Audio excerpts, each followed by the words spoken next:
Hi everybody. So this is continuing to work on the left spar. Well, sort of working on the left spar. We'll get around to that. So, still working on the first step, which is, well, the first step is to fabricate a bunch of J-channel, which I've done. The second step is to cleco or clamp that J-channel in place along the flanges of the spar, and then match drill a whole bunch of holes down the entire J-channel.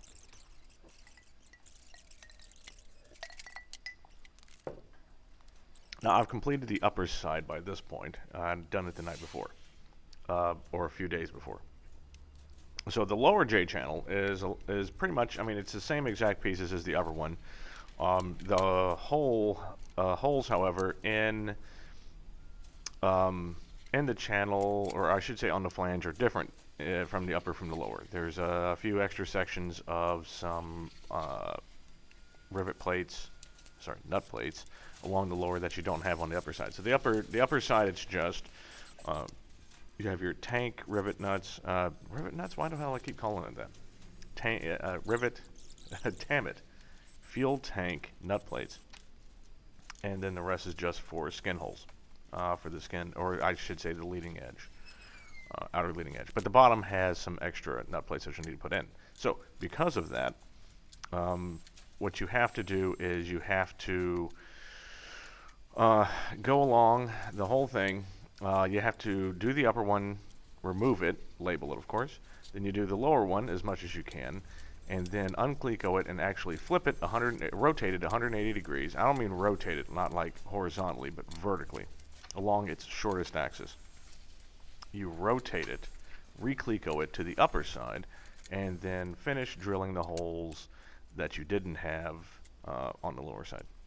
So basically mimics the hole pattern on the J channels.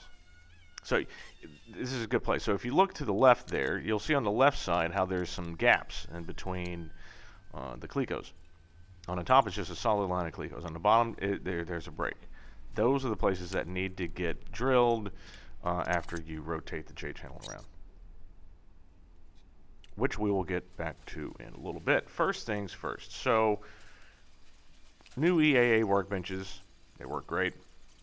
One of the things I still have to do is reinforce the sides, or I should say the edges.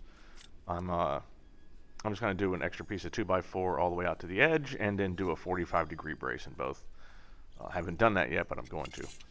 But right now, and sorry I moved this so far away, but I did not want to get sawdust all over the parts. So what I'm doing here, so what I bought is I've got some 3-inch locking casters, some really nice ones, good sturdy rubber feet, and I'm putting them onto the bottom of the workbench. And here's my good friend Ted, who came to help. So yeah, going to put these feet onto these benches, and also cutting the, so to do that, it's no problem, you can just screw them onto the bottom.